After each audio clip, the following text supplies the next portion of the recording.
All right. Hey, what's going on, guys? Welcome back to another FNAF Fazbear reaction. And we're now going into a... Okay, let me start the intro again. Welcome back, guys. Welcome back to another Fazbear Fest reaction video. And what we have on tap is get into another can of worms. The very hot press debate that honestly I feel like we should have had an answer at this point. You know, as we know, FNAF has been around for over a decade, and for all the answers that we may have gotten, and believe it or not, I know the hot running topic is FNAF, it will never be solved, and FNAF is all about this mystery that's been going on for a decade and we don't know anything. We do know some things. We have been told some things by either Scott or Steelwool at this point. So there have been some things confirmed. This is one of the things that we have just always assumed to have existed, or who to existed, I should say. But it's never been confirmed. It's never been answered. And honestly, I'm getting tired of it. I feel like we should know at this point.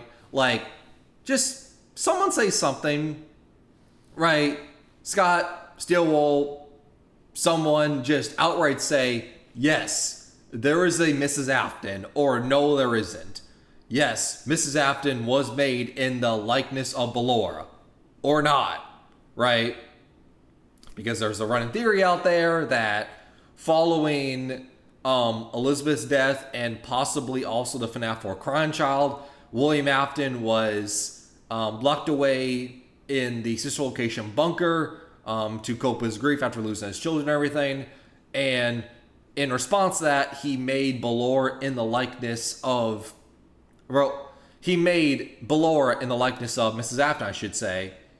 And the reason that's why Ballora's eyes are shut ever since we've seen her in Sister Location 2015 is because that was William Afton's way of coping, and Ballora's eyes are shut because in William Afton's eyes, Ballora or Mrs. Afton's eyes were shut following his grieving process. That's why Ballora's eyes are shut ever since we saw her in 2015. So, is Mrs. Afton real? I would like to think so.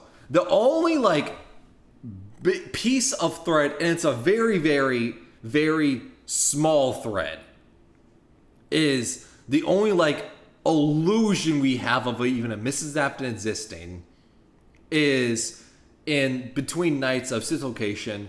Michael Afton, the player we play as in Sister Location, goes back to the room that we also saw in Security Breach for some reason, but goes back to the room watching TV, the Immoral and Restless TV show, and the woman's name is named Clara. And the reason why people assume Clara to be the stand-in for Mrs. Afton in the show is because there's also Vlad, who's a vampire, undead. He's purple, right? I mean, Vlad, undead, purple guy. You know, it just pieces together.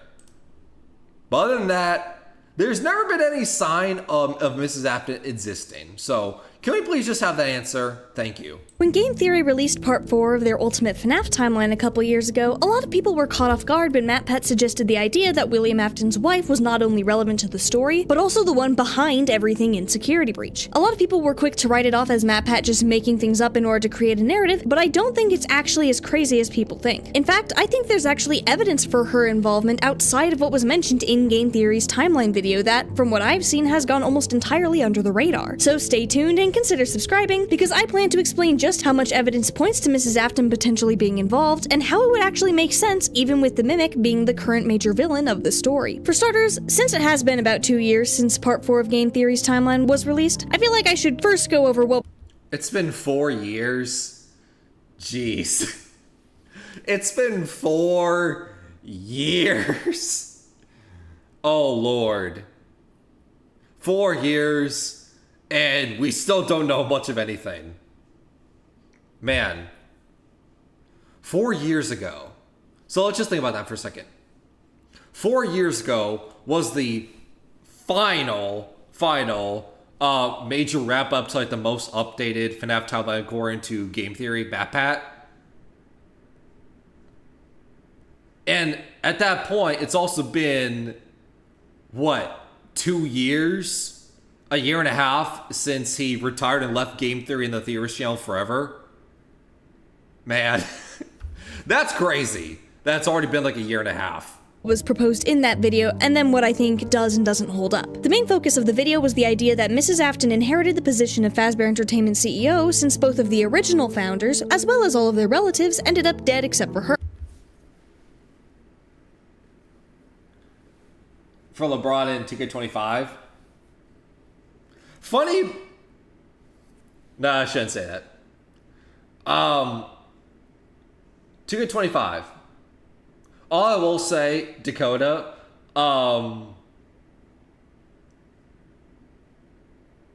do you think LeBron will be on the cover for 2K25? Do you think 2K for 2K25, or no, for 2K26, I should say.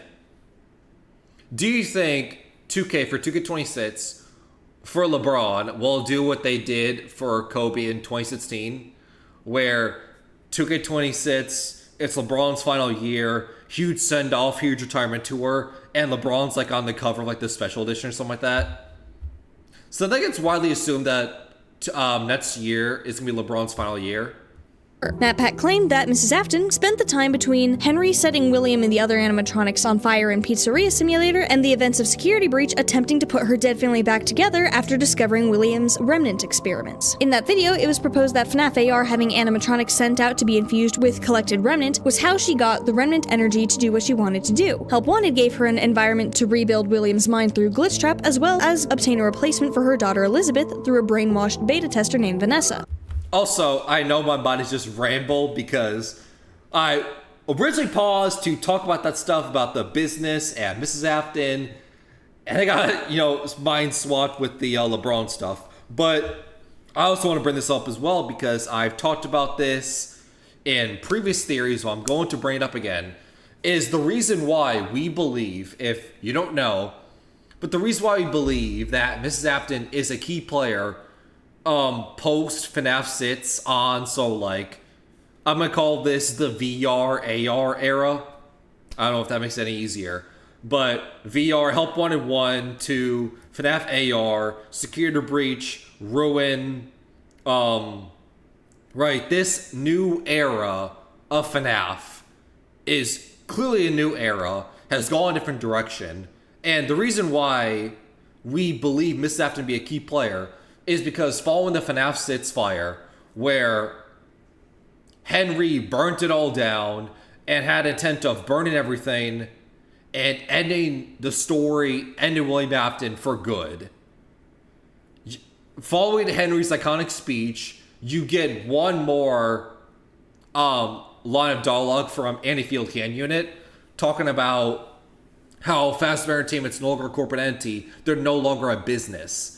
And people have talked about how it's like Fazbear Entertainment LLC from FNAF 1, 2, 3, 4, 5, 6. It's like Fazbear Entertainment LLC. But then FNAF VR, Help Wanted 1, 2, Security Breach, Ruin, AR. It's now like Fazbear Inc. or Fazbear Entertainment Inc. or whatever. LLC Inc. Which that seems like very minimal details, like, oh, LLC, Inc. These are just business terms, like trademarks that you just hear around. They don't mean anything, but actually, they mean a lot.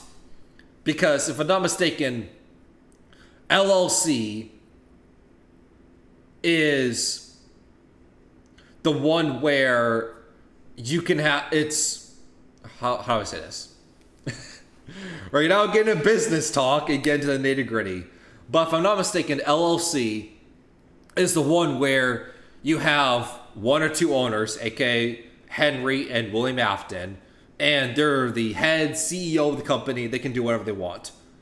Inc., it's now a public company, so now they have shareholders and investors, and now you have to do things as the owner, to appease the investors, appease the stockholders. Right, because otherwise, if you don't do what the shareholders want, they'll pull their investment, they'll pull their money away. So it's a small detail, but it's a big detail. She built a robot replacement of the crying child and taught him who he was supposed to be in the post-it note room, where there was a table set up with robots representing each of the Aftons. The Pizzaplex was built on top of the pizzeria simulator location to give her access to her husband's body, and using Glamrock So thanks, Dakota, for distracting me with LeBron and making me lose my point. So thank you.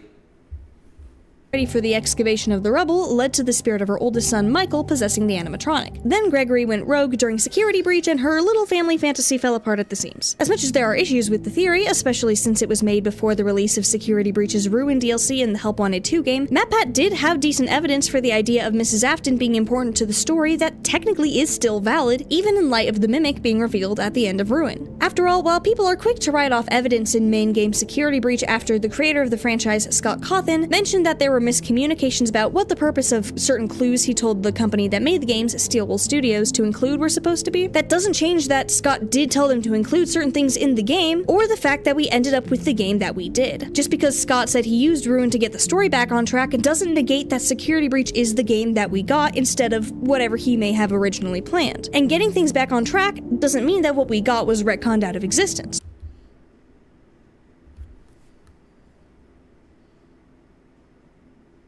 Not to repeat myself again, but I have talked about this as well, that one of the things Scott is alluding to in, details getting shifted around, changed, getting ruined to course correct and get us back on track of the story that he wanted.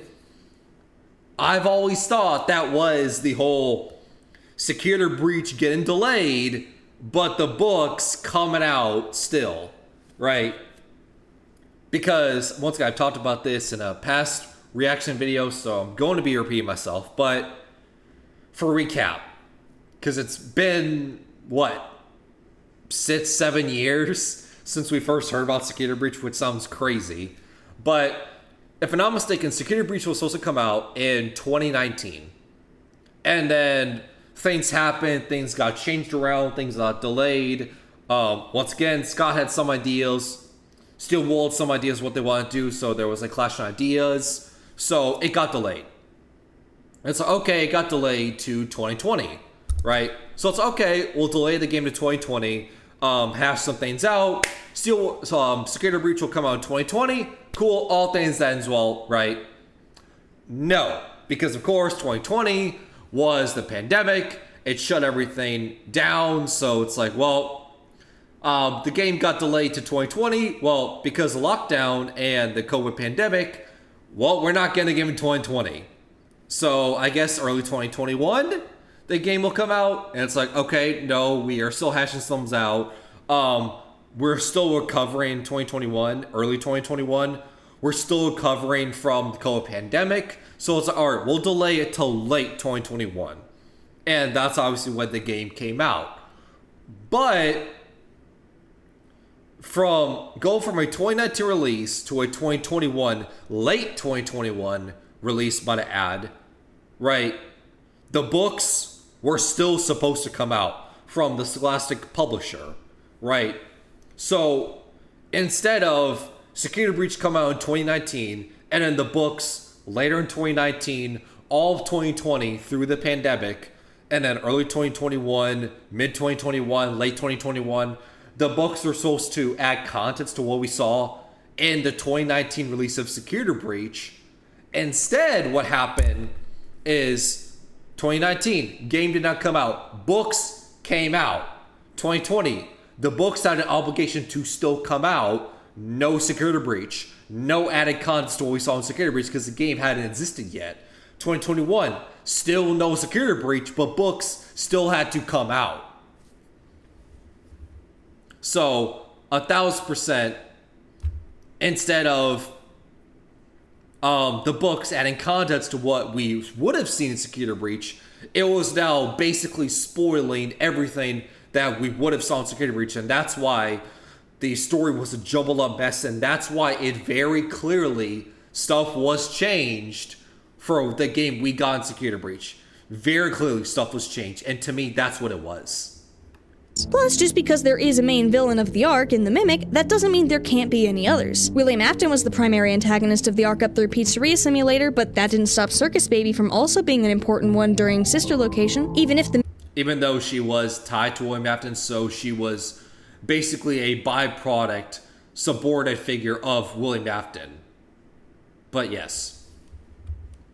Because I know in the books, maybe it's one of the things I was spoiled, that we should have seen Security Breach, but Elizabeth Afton, Baby, was supposed to be the new villain post FNAF 6.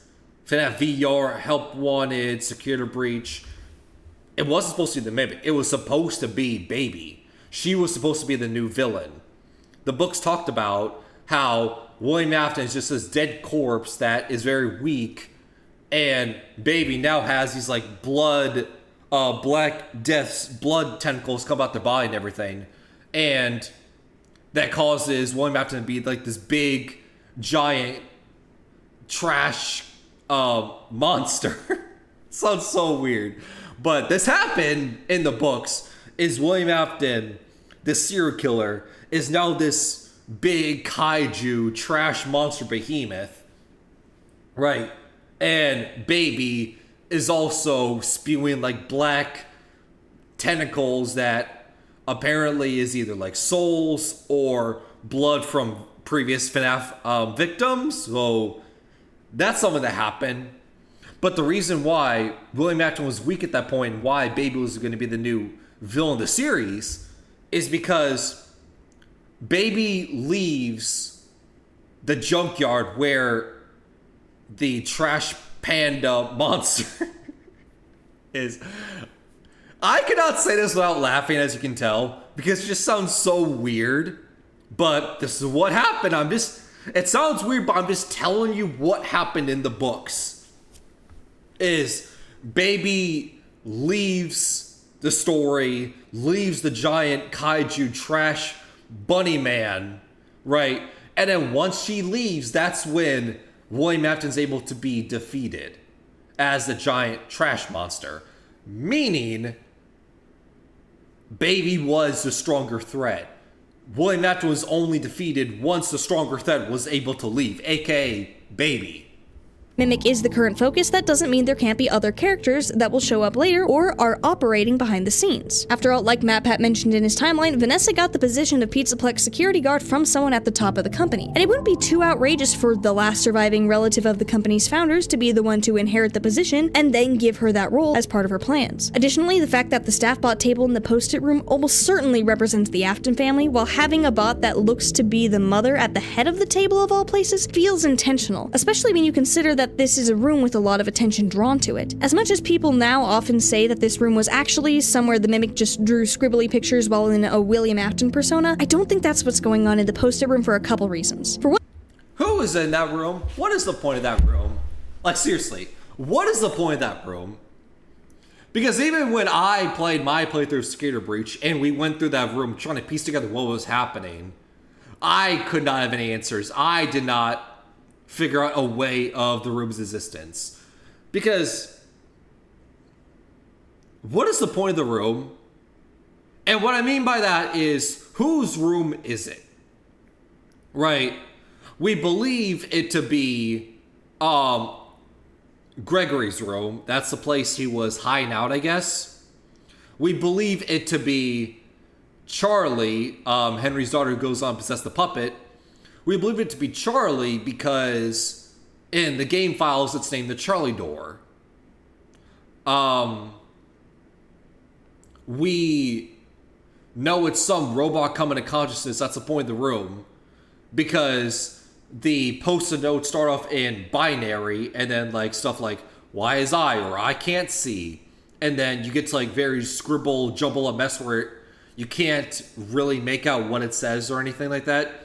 But then over time, the legibility on the post-it notes gets clearer and clearer, and it's a robot coming to consciousness and is able to slowly start to become humanoid and start to be able to write like a human, right?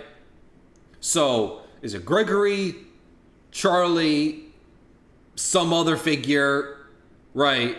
The Mimic, I guess, is now being linked to it. So what is the point of the room? Whose room is it?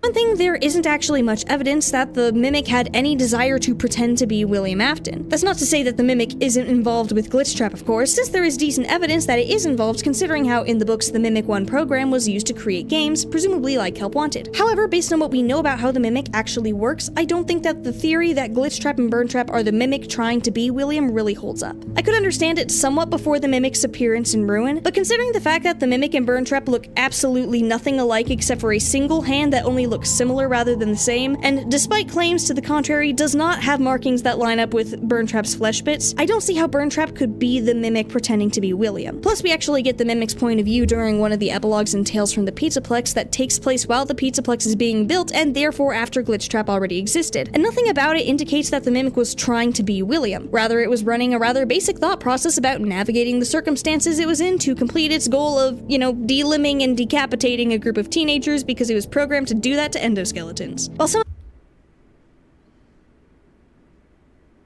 Yeah. That's something that happened.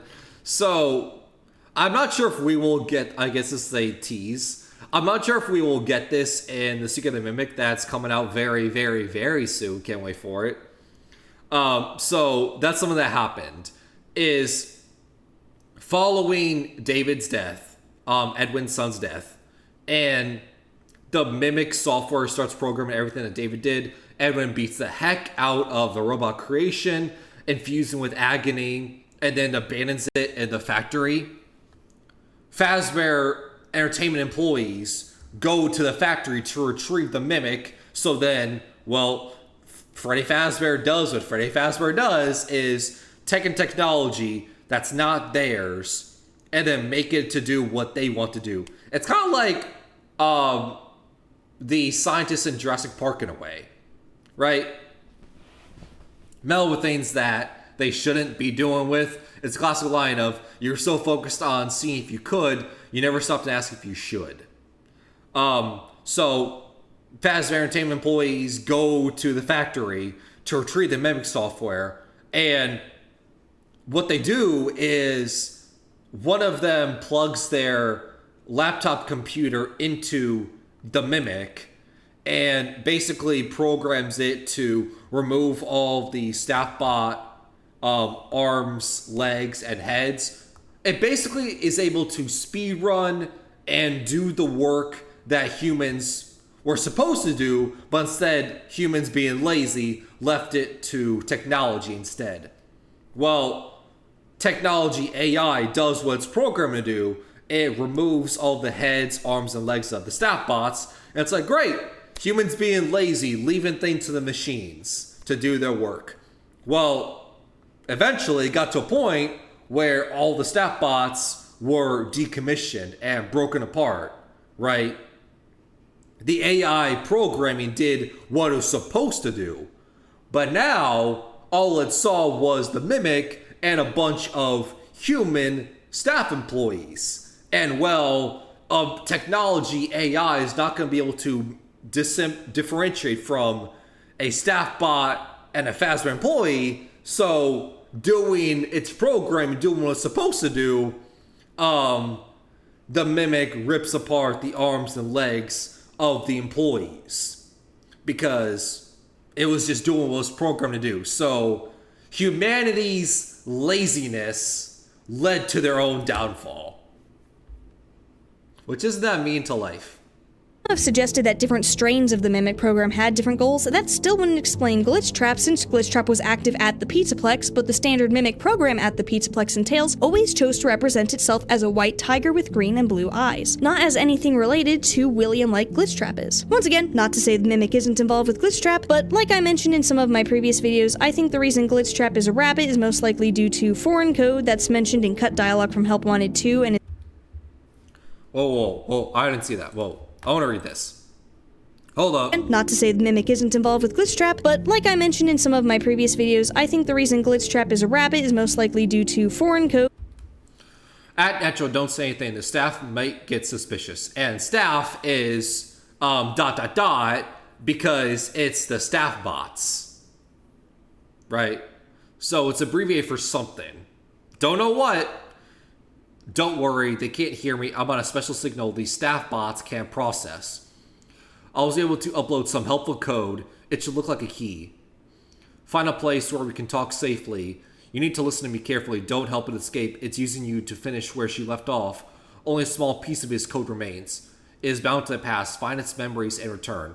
Look for my messages. It will guide you. Use the key. Open the door. Why won't you help? Make it stop. Find them. Release them. You have a chance to end it. You were the last. It kept you for a reason. Deactivate the inhibitor. Remove your mask. See the world as it really is. The memories are freed. Use the token. Bring him to me. Interesting. So who's talking here? Right.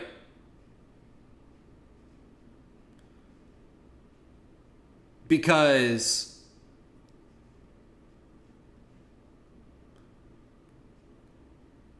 see the world as it really is. Memories are freed. Use the token. Bring him to me. To me, that is Vanny. At the end of Help Wanted 2, where you're in that big claw machine, right? Use a token, which is, I guess, a recap. Throughout the game of Help Wanted 2, you go to the psychic hippo. I can't remember what it's called. And they give you a glitchy purple coin that you put into Princess Quest 4. You play the game like normal, and the minigame ends with you making a trade with Old Man Consequences, where you give the body mask that you see in a treasure chest. You give him the body mask, and then you, in return, get the green, glitchy Bonnie plushie that you saw at the end of Help Wanted 1, which you then are taken to a big claw machine, which you then give that Bonnie plushie to Moon, who then gives it to a giant Vanny, who then crushes it and then walks out into the shadows. So, use the token, bring him to me. The him has to be William Afton in that bunny glitchy form. Right? Because we interpret that as like Vanny's like end of her story. She's crushing the glitcher virus, then being freed from his control. At least that's how people have always interpreted it. I am the same way.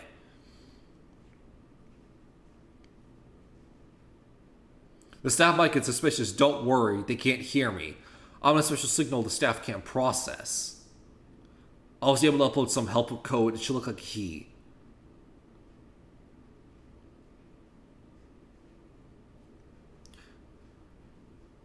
Like, that doesn't read as Vanessa talking. Because the staff might get suspicious. Don't worry, they can't hear me. I'm on a special signal the staff can't process.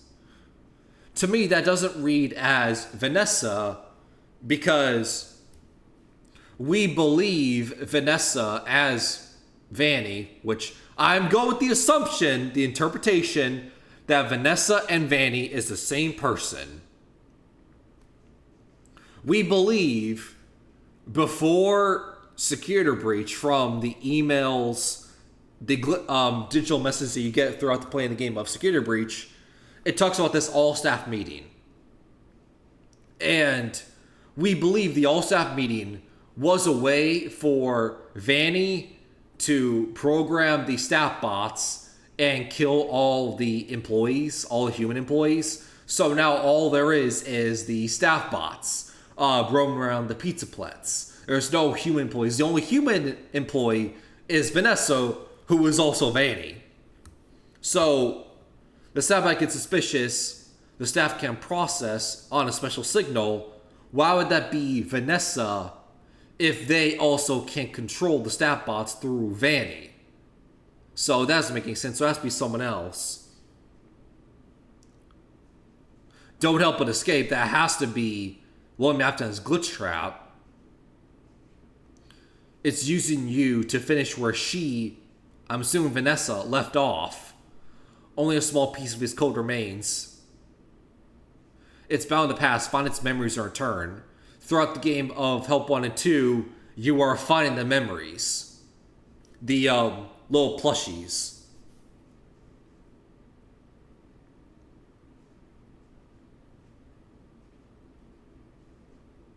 So I guess this is also Cassie's dad talking? Because look for my message, it will guide you. Oh no, would it? Why? Unless he's talking to himself, which that wouldn't really make any sense.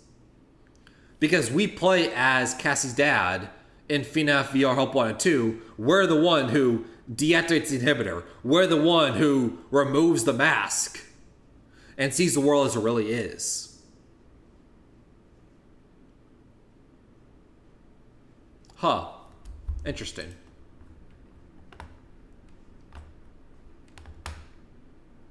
But I don't think it's a big assumption, right? I don't think it's a crazy stretch of imagination that there's two people talking here.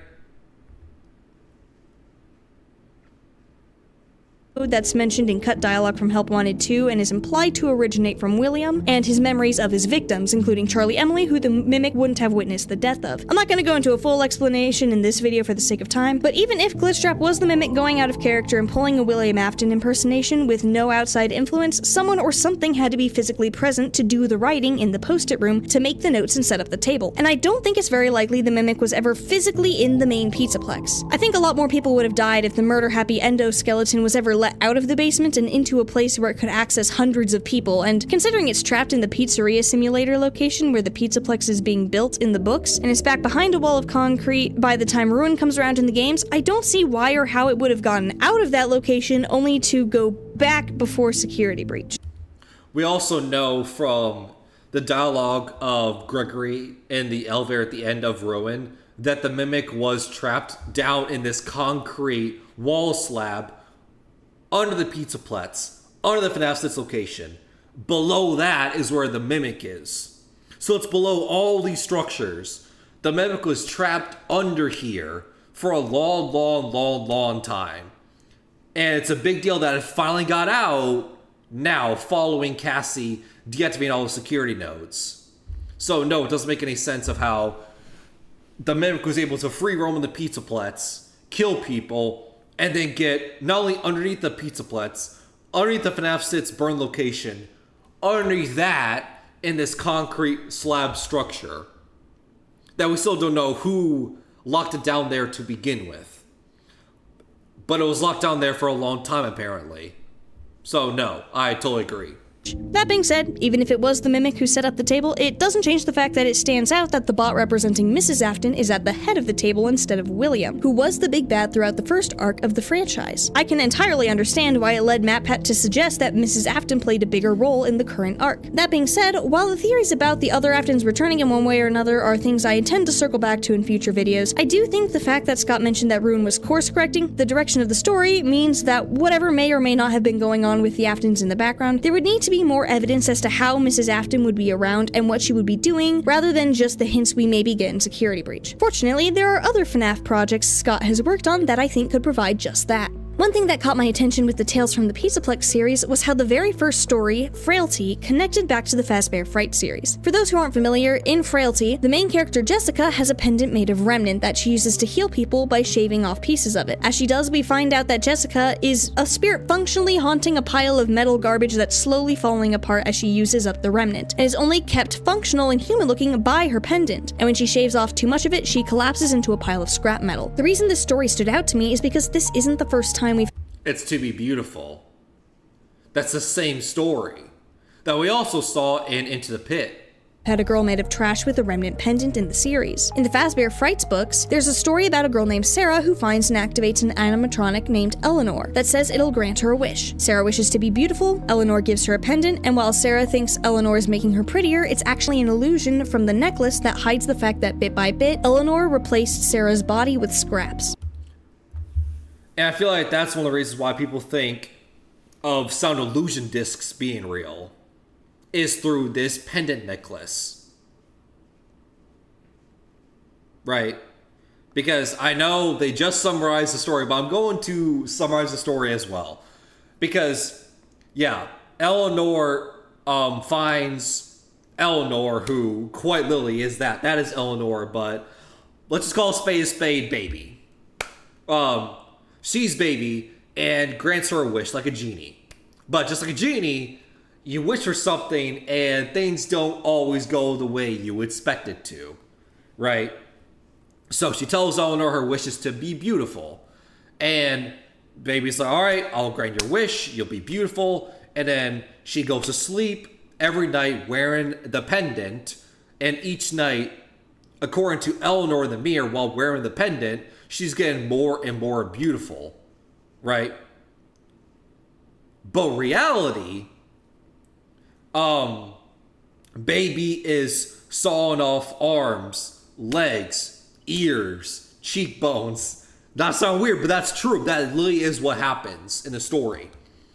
And it gets to a point where so many days go by, so many arms and limbs are cut off of Eleanor, where their body just crumbles apart in pieces.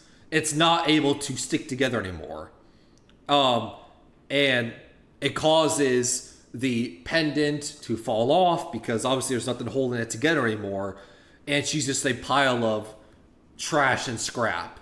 And the story ends by Eleanor able to mimic and change her appearance to look just like Eleanor as a human and then walk out the door, leaving Eleanor, this now trash pile, ripped apart, locked away forever, as Eleanor walks away in her appearance.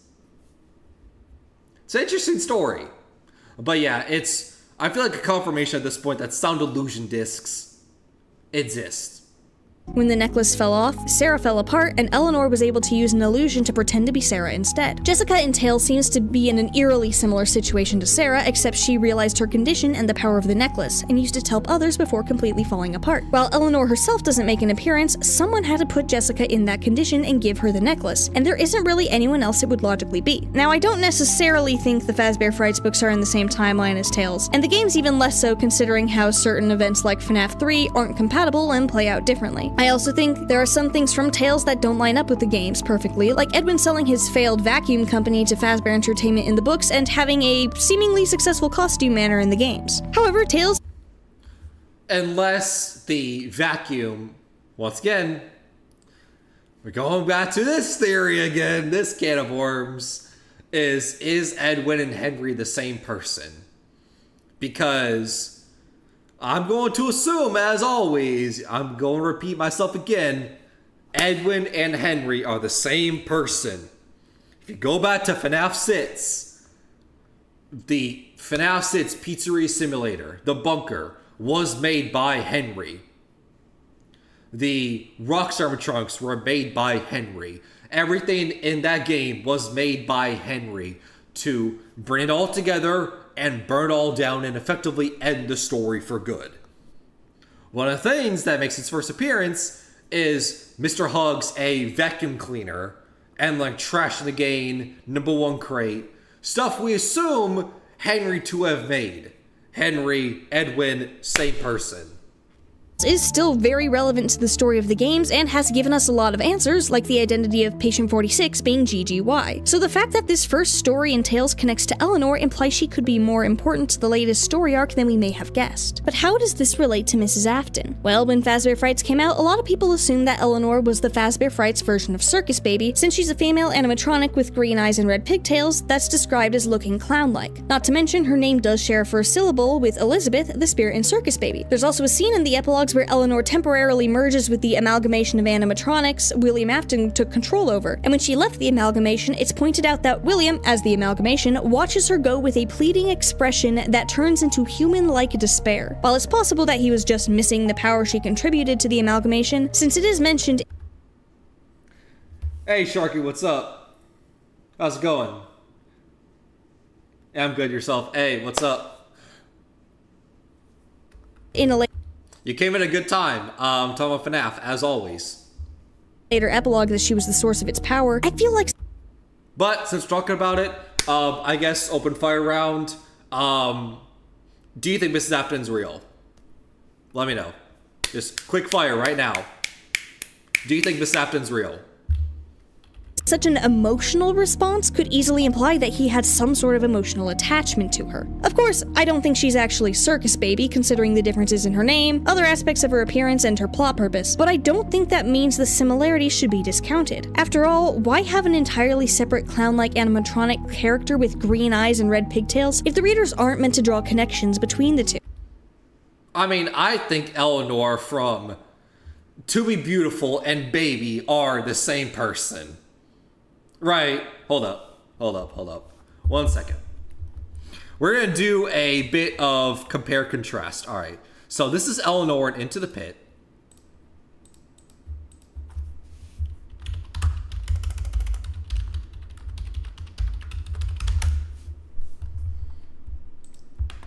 And Sharky, you continue talking about if Mrs. Afton's real or not while I do this compare contrast.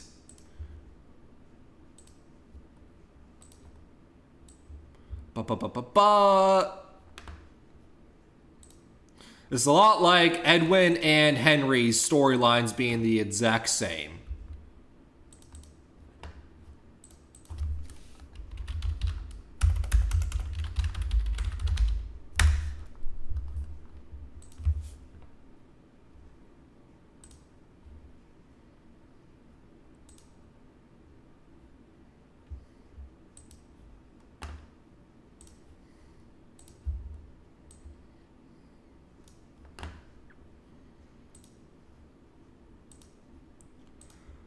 Okay, so I'm about to drop a few images on y'all. Hold on 1 second.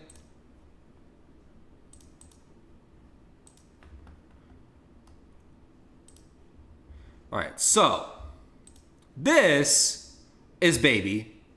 Like, we all know and love. You've seen Baby. Right, you've seen Baby. You know what they look like from this location. And then this is Eleanor from the To Be Beautiful book that this game is also showing. Okay. Yes.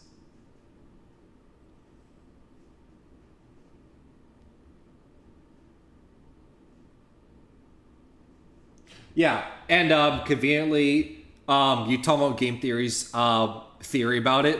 That's what this video is in reaction to. So very interesting, very convenient that you brought that up.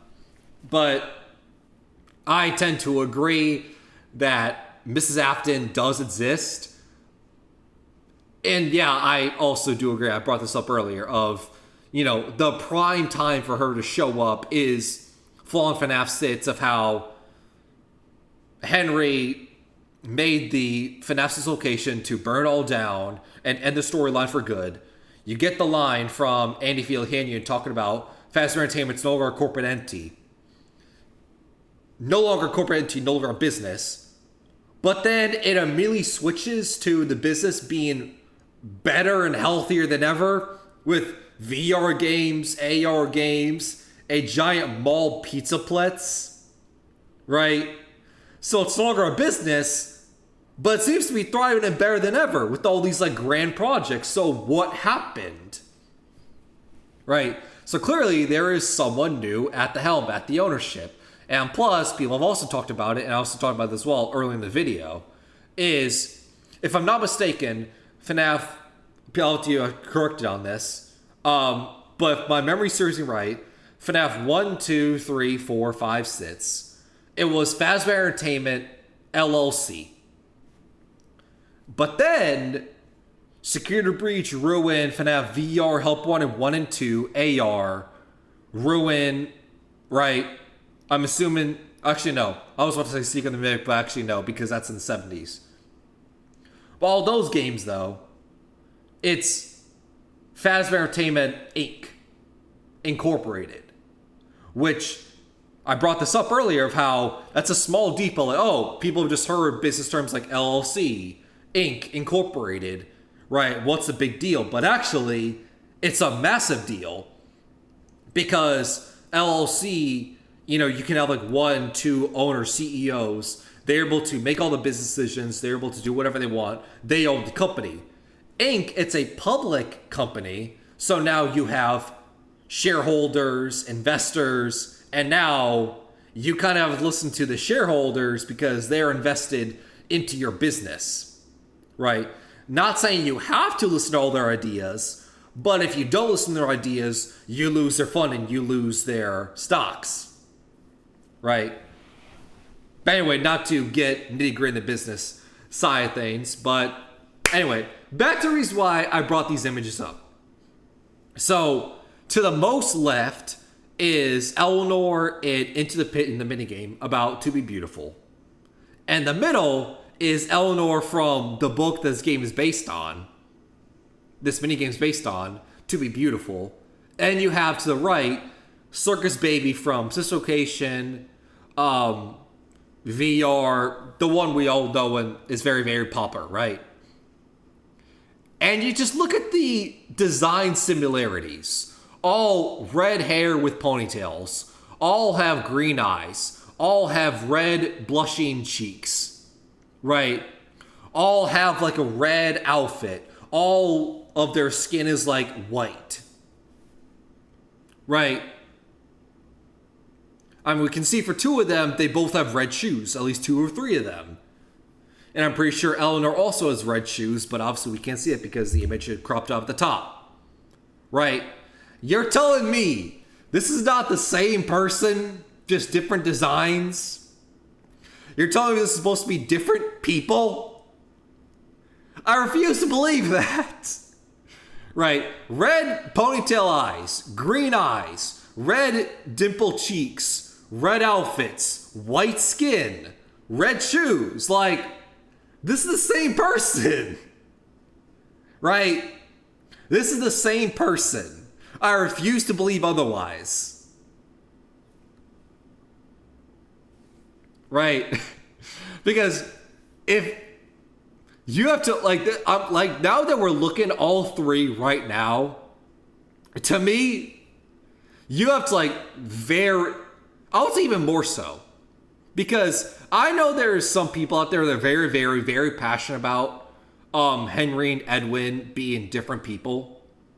I tend to disagree. I think they are the same person, but we've had those talks countless times, not to bring up my similarities again. Right? But this one right here, now that we are seeing all 3 right now, you have to really, really, really convince me, more than the Edwin and Henry being different people. Right? Because I know there's an argument that says they're different. You have to really, really, really convince me that these are not the same person. Right? Because by all forms of logic, they're the same person. Right? They're the same person. Also, not to be this person, but if we really want to get in, the nitty gritty, as we tend to do in this, but Baby is one of many creations from the books, in the original trilogy of books. And what I mean by that is, in the original trilogy of books, and the final one, the 4th closet, where it's revealed to be that Charlotte, Henry's daughter who is dead, was actually revealed to be rebuilt version as a robot. The 4th closet, from the title, is a reference to that. Because what it is the 4 closets is its 4 different versions of the rebuilt Charlie bot that Henry made in grief of his daughter dying after William Afton pulled up in the purple car, killed him outside, and then drove off, that we saw in FNAF 2, Midnight Motorist, and the puppet minigame FNAF 6. Baby was one of the 4 animatronics that was connected to Charlie Bot, right?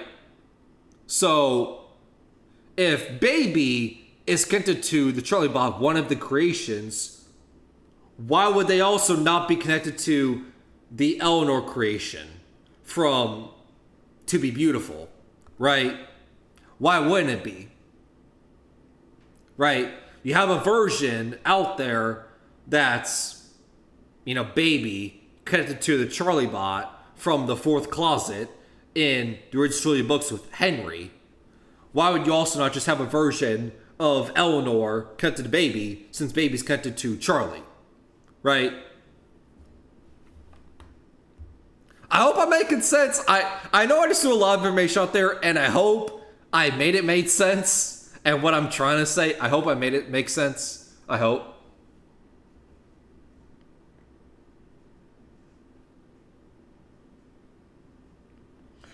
I've been wondering about this for some time. How does Rockstar Row have a bunch of artifacts from all the other games? Let's see, Rockstar Row. Oh yeah, from Skater Breach. You have the telephone from FNAF 4.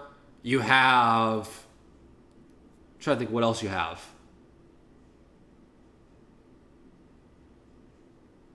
You have, I want to say, Bonnie's guitar from FNAF 1. You have the cupcake from FNAF 1 as well. You also have the cardboard cutouts that we saw in the FNAF VR Help Wanted 1 Curse of Dreadbird DLC in the corn maze minigame. A bunch of the cardboard cutouts that you hide in the minigame you also saw in Rockstar Row. I'm trying to think, what else is in there? I know there's posters of like FNAF 1, FNAF 2. I'm trying to think, what else is in there? But again, the question of how, trying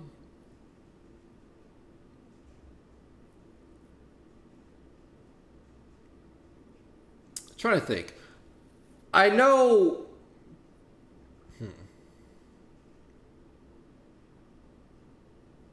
I know a popular theory out there is Fazbear Entertainment basically, how do I say this?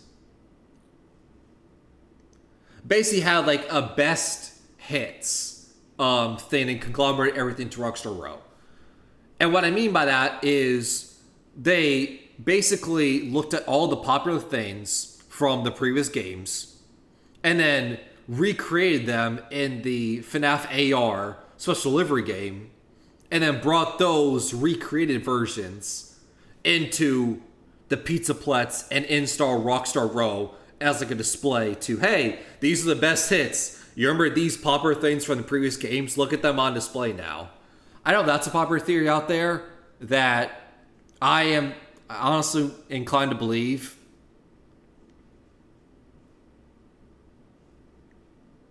Right? I know some people have made that theory, and I do kind of agree with that. Because let's face it, that room is just going through a best hits. There's FNAF 1 posters, FNAF 2 posters, cardboard cuts from FNAF VR Help Wanted, right? It's basically a best hits room of all the memories basically brought together. Kind of like the blob at the bottom of the Pizzaplex is an amalgamation of animatronics from previous eras and previous games, right? Right? Kind of the same thing.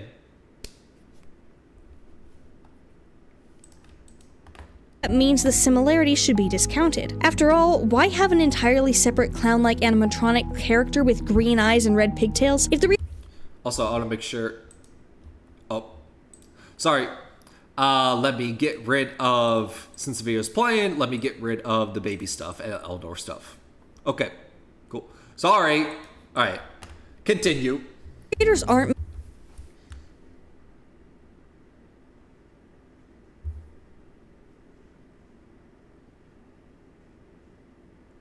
pretty decent theory, but who would know about the best hits other than Afton and Henry, who are both pretty much dead?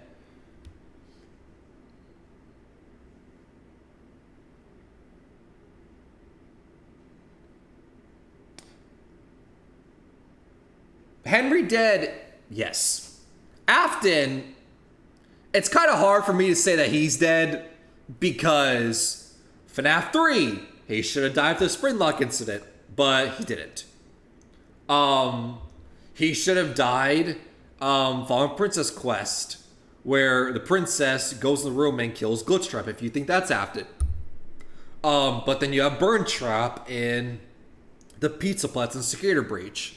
And it's a common line of, he always comes back because he never dies, because fire never works, especially on Afton. So, I don't know if Afton's dead. I can't say he's ever dead, because the times you think he's dead, he's not actually dead, which is annoying. So it depends on what you think Burn Trap is. Plus, I mean, if we tend to believe that Mrs. Afton is the new CEO of the business, and they're the CEO in charge in this new era of FNAF, where it's like the VR games, AR, the Pizza Platz. I don't know. That's just, I'll have to really piece on the theory more, but that's just where my mind's going to immediately. Meant to draw connections between the two. To me, it feels like Eleanor could be meant to be a character related to Circus Baby, but not Circus Baby herself. So considering how her name is connected to, yet different from Elizabeth, why not a different female character who would naturally look similar to, yet different from her? One who William Afton may have had enough attachment to that he wouldn't want her to leave. Why not Mrs. Afton? Well, she would have to somehow become Eleanor for the theory to work, and we don't really have much information about either of them, especially Mrs. Afton. However, Why would Mrs. Afton become Eleanor? When, once again, Eleanor connected to Baby, Baby connected to her daughter Elizabeth. Why would Mrs. Afton also be connected to that? That doesn't make sense. Do know gives us some very interesting information to work with. Especially since we've always assumed Mrs. Afton be connected to Ballora, not Baby. From Fazbear Frights, we know that Eleanor is some sort of creature made of agony. Beneath the facade of her external appearance, she's described as a black, chaotic force that fed on human suffering. We also know she's got a remnant pendant that's implied to come from a guy who made it to protect himself from losing his daughter, but I don't think that's particularly associated with where Eleanor came from. After all, said daughter seems to be a minor. Meanwhile, it's indicated that Eleanor has been active for decades thanks to Into the Pit's infamous ball pit. Not because of the events of Into the Pit, though. Rather, in the Frights epilogues, there's this guy, Detective Larson, who got a whole bunch of blood samples from the ball pit, and found out they were all from the same person at different points of time spanning decades. A bunch of these dates lined up with the disappearances of Eleanor's victims, and in the final Frights epilogue, these the black blood tentacles. Yep, that's something that happens. But if I'm not mistaken, the ball pit and why the game exists and why Oswald was able to teleport into 1985 to the missing children, or one of them maybe, is the ball pit. This is going to sound very, very, very, very weird, but if I'm not mistaken, you all know, ball pits are dirty, right? They just are. But not this type of ball pit. Ball pits are dirty, don't get me wrong. But I don't think you've seen a ball pit like this. Is the balls are bloodied, and they are bloodied because they are the blood from dead kids' victims from William Afton.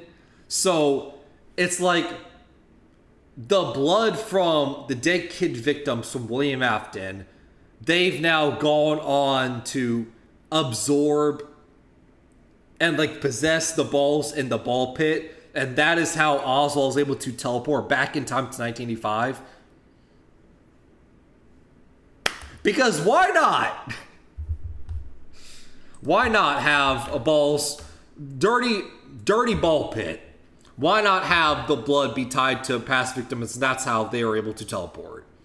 Blood tentacles come out of her, so the blood is probably hers, which would mean that she most likely predates the necklace since it was made for someone who hasn't been around for decades like the blood samples. Not to mention, the fact that she has blood is quite interesting. It wouldn't make sense to be just from her victim since the books make it very clear that all of the blood comes from the same person. However, if she used to be human and was turned into this agony animatronic, especially if it was in a similar manner to her tendency to replace body parts with metal bits, leading to an intermingling of the parts and blood, that would explain both why she'd have blood and why it would be unique to her, no matter who her victim was. As for how she would go from human to power-hungry agony abomination, that's where I think the potential connections to Mrs. Afton would be relevant. Mrs. Afton is strangely absent throughout all of the FNAF games. We see William, Michael, Elizabeth, and the crying child, but you would think that their mother would have something to say about, all her kids dying and or disappearing. The thing is, I think we actually...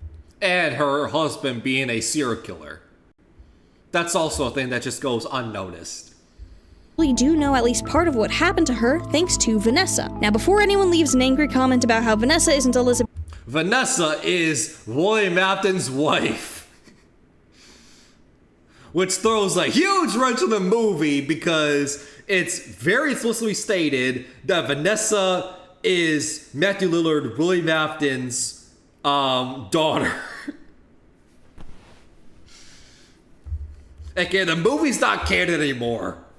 Afton, and we can't use Vanessa as evidence for Elizabeth. That's not the point I'm trying to make here. Whether or not Vanessa is literally or a parallel to Elizabeth in Security Breach, I'd be surprised if she wasn't at least meant to represent Elizabeth in the games, considering Scott decided to make Vanessa literally William Afton's daughter in the FNAF movie, especially since the movie script was finished and filmed well after Security Breach and the theories connecting Vanessa to the role of William's daughter became well known. Also, hold up, let me pull this up as well.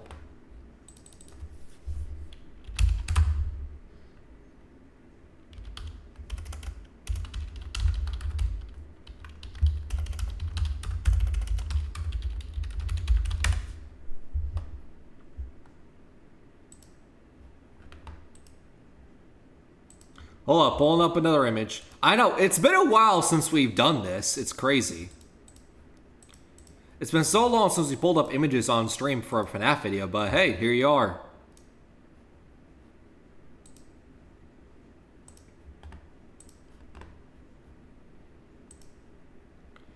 Okay. So I pull up this now.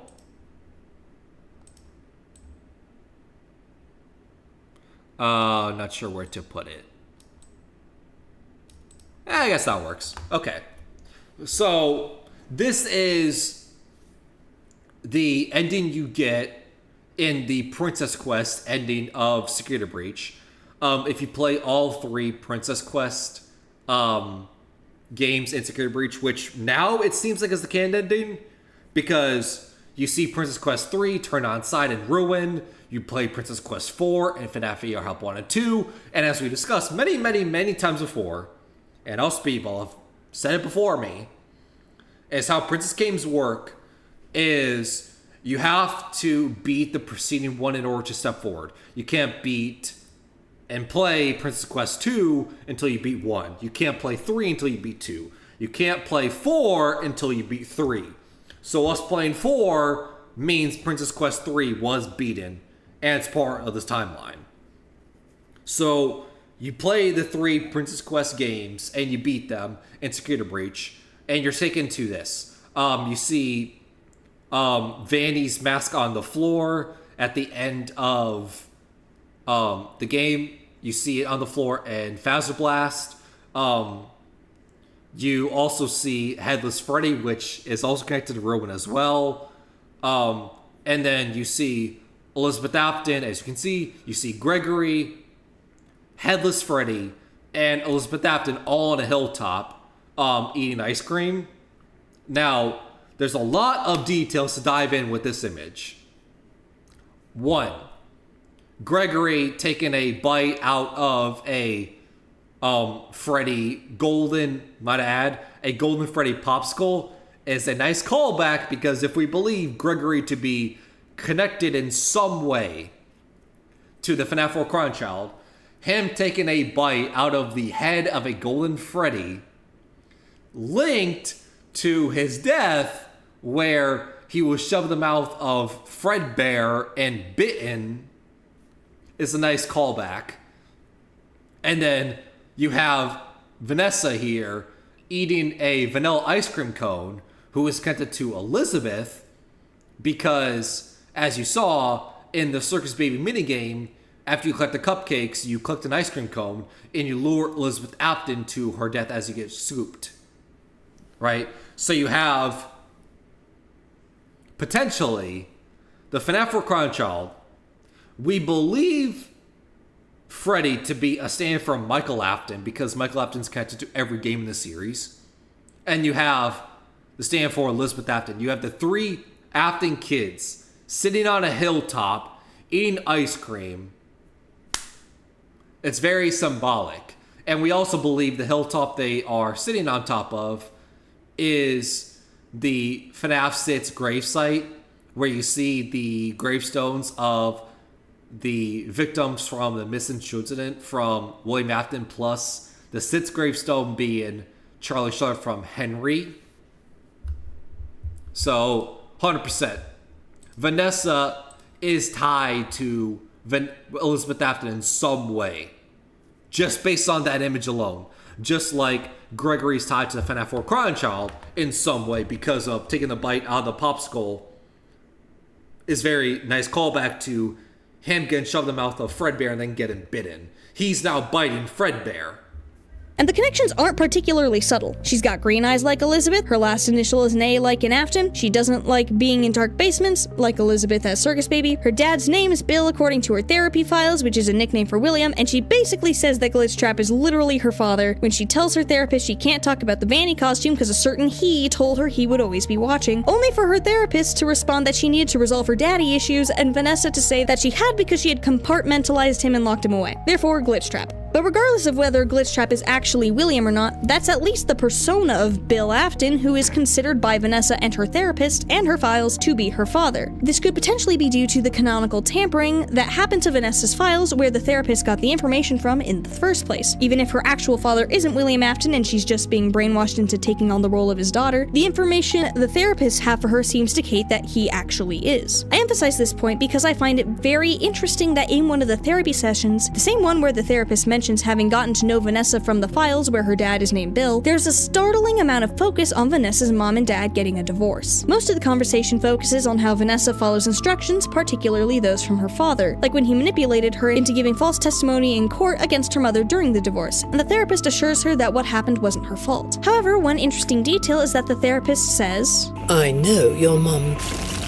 after she lost the custody case." The fact that the creators of the game bothered to include the details of something happening to Vanessa's mother, only to hide what exactly that something was with Static, not only draws attention to that detail, but makes it seem like whatever happened to her is something important enough to hide. And if her dad in the therapy sessions is meant to be or represent William Afton, I wouldn't be at all surprised if Mrs. Afton is meant to be represented by Vanessa's mother. And if that's the case, I think it's pretty likely that this therapy recording is meant to inform us that the reason Mrs. Afton doesn't seem to be around in the games is partially because she divorced William, only to not end up with custody of the kids because William manipulated them, and partly because something happened to her afterwards that kept her out of the picture. Now, we don't really have any information about what specifically could have happened to her, but considering the potential connections between her and Eleanor, I think it's possible that whatever it was, whether it be her death, an injury, or going missing, made her vulnerable to William finding a way to use her for his experiments to figure out Remnant. Considering William married her in the first place and in Fazbear Frights was upset when Eleanor left, I could see it being the case where, while his feelings toward her may have been more possessiveness than actual love, he wasn't happy she left him and wanted to make sure she couldn't leave him again. Maybe after Eleanor stopped being useful to him as his wife, he was able to stage some sort of accident to use her for his experiments. Maybe he found a way to merge her with the animatronic we know as Eleanor through Agony, but the Agony twisted what was left of her into the monstrosity we see in the Fazbear Frights books. And maybe she'll end up taking after her husband in terms of always coming back. And hey, if she is around as of Security Breach, her ability to make herself look like other people could mean she's the person pulling the strings at Fazbear, getting Vanessa the security position, and choosing the build site to be directly over the location of her ex-husband's body. Remnant certainly has a tendency to pop up at locations like that, so orchestrating everything could be her way of getting a hold of it. So does MatPat's theory? It just makes sense if it is true that Mrs. Afton is the CEO of the Pizza Plets of, right, this era. Because you have Mrs. Afton at the top, William Afton, who is maybe not actual William Afton, but just a stand-in in Bird Shop, locked down the Pizza Plets. You have Vanessa, who is connected to Elizabeth, her daughter. And you have Gregory, the FNAF crown child. You have the Afton family back all in one place. Right? It's very symbolic.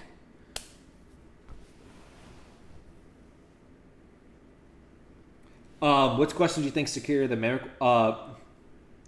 the Mimic will answer? I think I've gone on record of 2 questions that I want answered more than anything. It's A, answer the question that I've repeatedly getting annoyed about. Is Henry and Edwin the same or different person? I think they're the same person because their backstories are literally one-to-one parallel. I just want confirmation, whether to know otherwise, whether it's like, yes, confirmation, yes, they're the same person, or no, confirmation, they're different. I want confirmation whether Edwin and Henry are the same or different person. And whatever I'm confirmed about, all right, that's it, end of story, and I move on. Even if it is come out that they are different people, I'm like, okay, that's just going to be the truth to the end of time. And the other question I have, maybe it's not a question, but more of just confusion, miscommunication, is the other thing I want to know is, since talk about the Mimic, I want to know more about the Mimic software. I want to know what makes the Mimic. Because at this point, there's... Also, I'm assuming the video is ending so I can take these headphones off as we are wrapping up and everything. But at this point, you know, there's so many things that have been linked to, oh, this is the Mimic software. Oh, this is an upgraded version of the Mimic software. Oh, this is a predated version of the Mimic software. At this point, there's so many animatronics that are linked to the Mimic that I'm just like, okay, can we hammer it down? Can we come to a solid understanding, solid agreement of what's the Mimic software, what makes the Mimic software, how it was made, and what animatronics are connectedly linked to it, right? Because Glitch Trap linked to the Mimic software, whether you love to believe it or not. At least at one point, people thought so. Burn Trap also linked to the Mimic software, whether you love to think about it or not. The Mimic actually being tied to Mimic software, that makes sense, so I agree there. You have different versions of a Helpy. You have Helpy with an I and Helpy with a Y. I know, it's a very, very important detail. But if I'm not mistaken, Helpy with the Y is the Helpy that you see in the bind menu in FNAF 6. And you also see as a jump scare, a joke jump scare, might I add, in Custom Night. Helpy with the Y is the one that you see in Ruin that is talking about the AR world and putting the occipital nerve in Cassie's mind and making her see things and helping the Mimic. That's Helpy with an I. But is both Helpy with a Y and Helpy with a Y and an I, are they both linked to the Mimic? One isn't, right? So that's another question I have, is I want to know for sure what the Mimic software is and what animatronics are linked to the Mimic software, right? I want to know for sure. Because at this point, there's so many different outcomes out there. It's like, oh, this is connected to the Mimic. Oh, this is connected to the Mimic. It's like, okay, not everything can be connected to the Mimic at this point. So can you please just come to an understanding of, yes, these are animatronics that are linked to the Mimic software. Great. Run with that. Because I don't know. I just want to know, like, what the Mimic software is. If we are indeed getting secrets of the Mimic, I want to know, I hope one of the secrets of the Mimic is learn about the software, what it is, how it came to be, and who ultimately is tied under the programming. Because, you know, I also hear that one of the big details of the beginning of Security Breach, if we remember, the beginning of Security Breach opens with the 4 animatronics on stage. Freddy glitches out and is no longer tied to the network, right? No longer tied to the network. He's in safe mode. And that's why he is not aggressive towards Gregory, but the other animatronics are. Well, what is that network? A lot of people say the network is the Mimic software. So that would mean Monty, Chica, and... I would have a dog. I don't know if you can hear that. But thanks, dog. Are you Sparky's, the dog animatronic? Anyway, as I was talking. But Freddy got booted in safe mode. He's not tied to the network. That we also saw in Ruin, where you put the vanity mask on and Freddy's not there. You take the vanity mask off and he is there, meaning he's not tied to the network. Right? So the network being the Mimic software, so that would mean Monty, Chica, Rotzi, staff bots, both the normal and the nightmare with the nightmare own scary faces, I guess you can say, are tied to Mimic software. So, as a final tally count, you have Monty, Chica, Rotzi, both versions of staff bots, Vanny, Burn Trap, Glitch Trap, Mimic itself, Helpy with an I, Help with the Y. That's 11. And I'm sure there's a few that I'm forgetting about. But that is 11 animatronics at one point of time. I don't know if it's still true or not, but at one point in time, at minimum, 11 animatronics are linked to the Mimic software. Which to me, that's too much. Can we please just hammer it down? This is the Mimic software. This is how the Mimic software works. This is how it was made. This is how it was programmed. And this is how it will be for the end of time. Because, yeah, to me, not everything can be part of the Mimic software.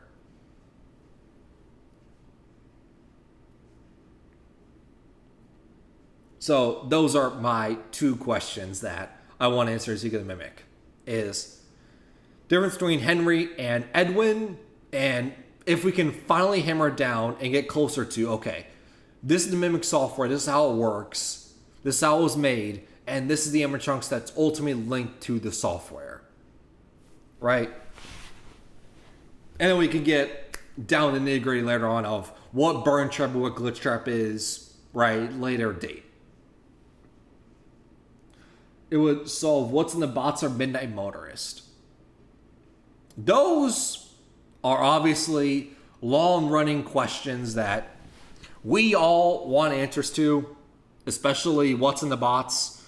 We all want answers to what's in the bots. We all want to know what the point of FNAF 4 is. Is it dream theory? Is it experimentation? Is it a mix of both? How does it connect to sister location? Right? Is sound illusion discs at play? Right? What is FNAF 4? Is it 1983? 1987? Right? What is it? And then Midnight Motorist is also a long-running theory that what does it mean? Is Midnight Motorist connected to FNAF 4? Is Midnight Motorist the animatronic that lured the kid out to, the woods, going to that place again? Was that an animatronic using a sound illusion disc from FNAF 4? Right? Is it a prequel or sequel to FNAF 4? Right? So, also want those answers. I would say my reservation with that is, I would say from a time perspective, I would say is my one reservation about Midnight Motorist and what's in the bots, knowing those answers and Secure the Mimic, is because, if I'm not mistaken, Secure the Mimic comes out in the 70s. That's where it takes place. And then you have FNAF 4, which takes place in 1983. Believe so. But once again, who knows? And then you have Midnight Motorist, which takes place when? Is it a prequel to FNAF 4? Is it a sequel to FNAF 4? Who knows?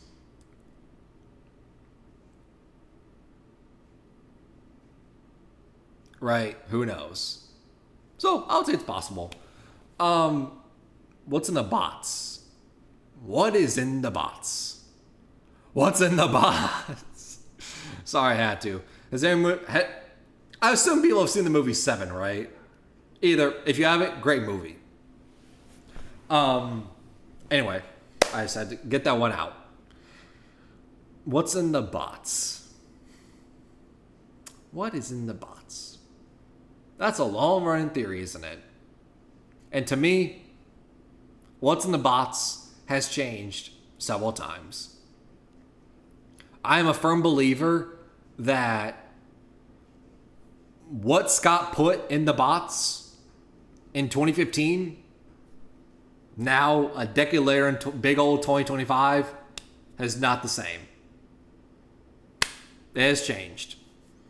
I do not believe for a second that whatever Scott had intended to put in the bots in 2015 is the same as what we have now in 2025.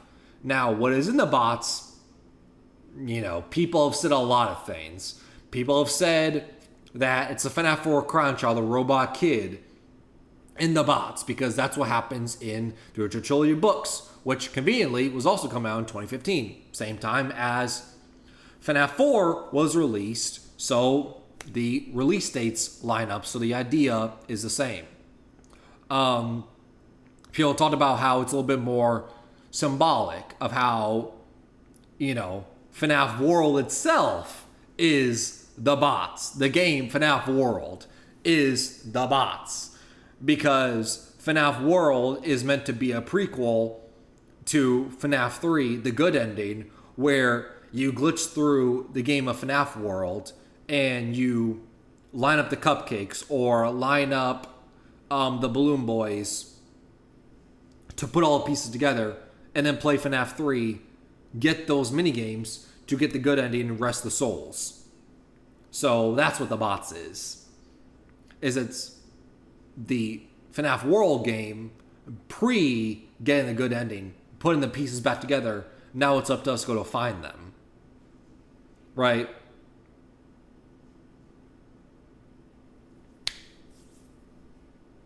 So who knows? I'm inclined to believe that whatever's in the bots is the first canon, where it's a robot kid. I don't know if it specifically is the FNAF 4 Crown Child, but a robot version of somebody. Whether it's FNAF 4, Crown Child, Elizabeth Afton, Charlie Charlotte, I don't know, Michael Afton, like some robot version of someone is in the bots. I don't know, once again, it's changed, I can guarantee it. From what Scott had in 2015 to now, I can guarantee you it's changed.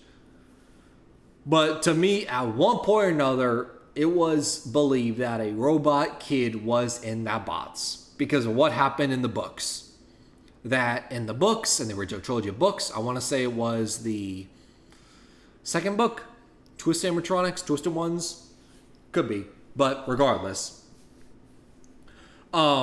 they go into a garage and they find a rundown chest with 2 locks on it. They open the bots. And it comes to find out that the main character of the books, Charlie Charlotte, who is Henry's daughter, is in the bots. And it comes to find out that they're in the bots because they have been dead for a long time. They are a robot now. So, that being released at the same time as FNAF 4 coming out, to me, is not a coincidence. Because you had this idea for the book, why would you not have the same idea for the game? that came out around the same time. That's just my headcanon, my theory.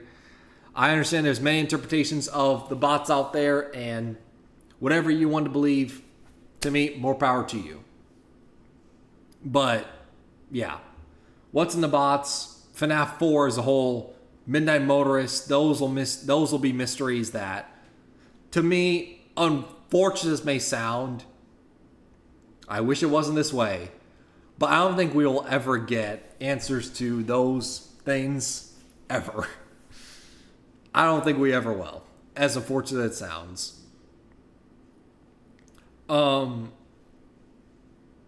Because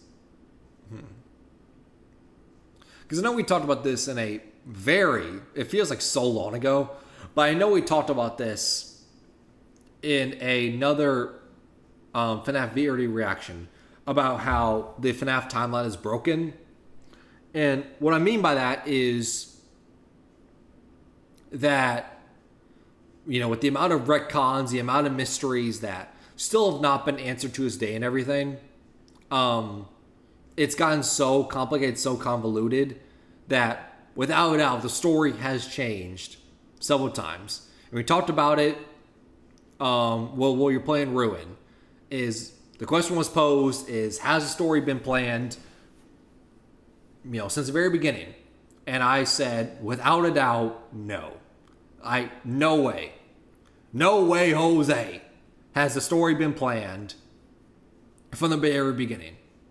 Because I brought up the whole idea that not only has the FNAF story been in phases, been in eras. You have Dream 3 from FNAF 1 to FNAF 4. Then FNAF 5 to Custom Night was about, remnants and agony and soul juice and scoopers. A little bit more of a sci-fi angle.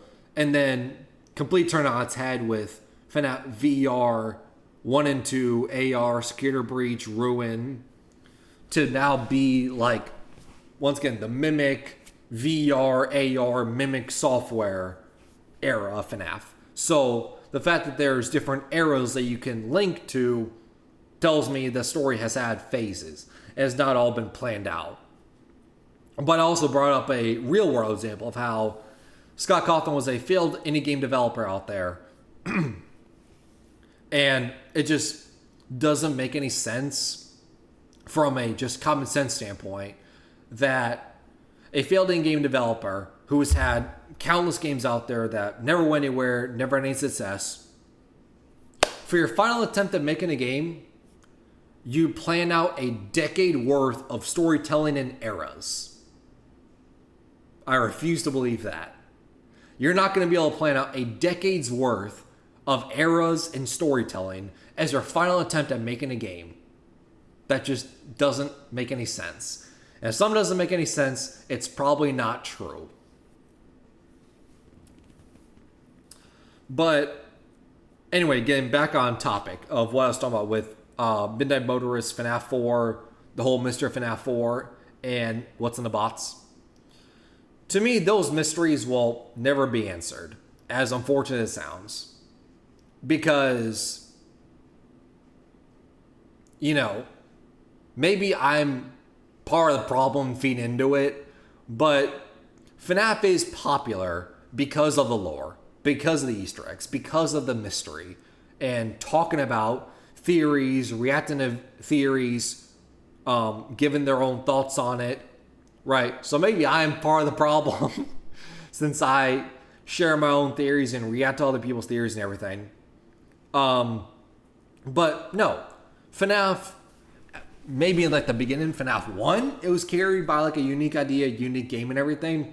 But no, FNAF is no longer popular because of the games. It's popular because of the mystery, timeline, lore, Easter eggs, mystery, questions that we still have answers to. That's what's carrying the popularity of FNAF. And, I do not see a world where they just give up the mystery because, okay, that's the answer to Midnight Motorist or what's in the bots. Okay, cool. This is the answer. Cool. And we move on. And it was cool at the time having the popularity, the lure, the question of what it is and everything. But then once it's answered, it's like, okay, cool, here's the answer. And then we move on to the next thing, right? But having a constant thread, constant mystery looming overhead of what is in the box, what's Midnight Motorist, it gets you constantly questioning, constantly thinking about FNAF and trying to piece together an answer. Unfortunately, that we will never get. Not to have a sour twist at the end of the stream and everything, but that's just been my headcanon. Is some questions to FNAF, as popular and as frustrating as it is, to never get an answer in Midnight Motorist and everything, it probably will never be answered because FNAF is built on the popularity of questions and mystery.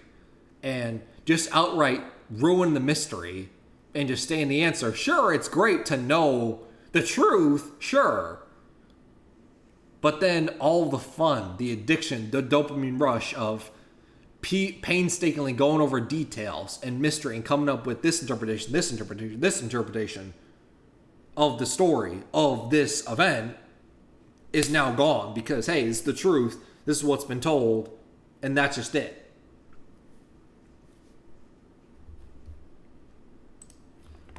Let's see, is there just a minute left? I don't know if there's just going to be a wrap-up. There's anything more to be said.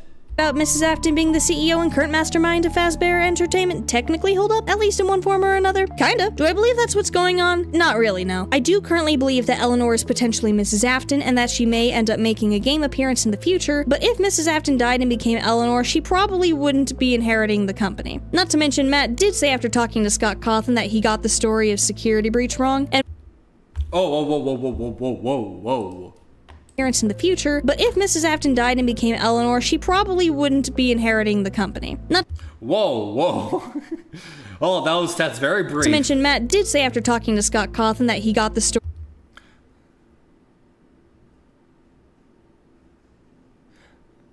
Okay. I thought that was some important lore details for a second. Story of Security Breach wrong, and my guess is that was most likely The story of Security Breach wrong. Got the story of Security Breach wrong.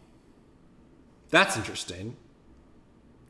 But also, to be fair, what is the story of Security Breach? So, yeah, you could get it wrong, but to be fair, could you get a right interpretation of Security Breach? Because what was the story of Security Breach? What was the story that was meant to be told from the beginning? Because I refuse to believe the story we got Security Breach was the plan. There's just no way.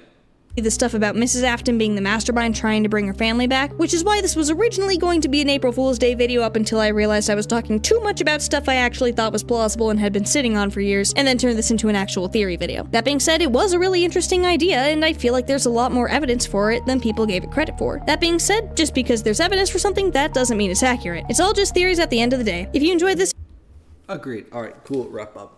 But yeah, again, the story of Skater Reach Ron I think is interesting because once again, what is the story of Cicada Breach? And it's like, oh no, you got the story wrong for a game that was Frankenstein together at the last minute and had multiple delays, and the delays ruined the story, right? Oh no. That's terrible. So yeah, what even is the story of Cicada Breach? Can we please get, like, I know there was the Zack Snyder cut of Justice League. Can we please get a Scott Cawthon cut of Cicada Breach? The game that he had planned for from the very beginning before all the delays. Please.